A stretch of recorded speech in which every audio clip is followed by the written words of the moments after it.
Yes. Bwana, mambo vipi wadau wangu wa Sniper TV? Bwana, baada ya matimbwili hapa na pale huko nchini Tanzania, baadhi ya wasanii waliamua kukimbilia nje ya nchi. Kwa mfano kama Jux aliamua kukimbilia huko Nigeria, ukweni, umeona bana. Lakini sasa baada ya kukaa muda mrefu, bwana Diamond Platnumz naye ameshuka huko nchini Nigeria. Bwana Jux kampokea kwa kishindo kabisa mwanae Diamond Platnumz aka Simba kutoka nchini Tanzania. Bwana, kama unavyojua Diamond ni mtu wa misifa, ameshuka na private jet hapo nchini Nigeria.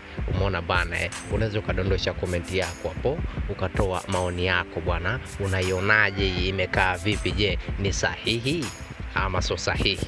Hii ni Sniper TV.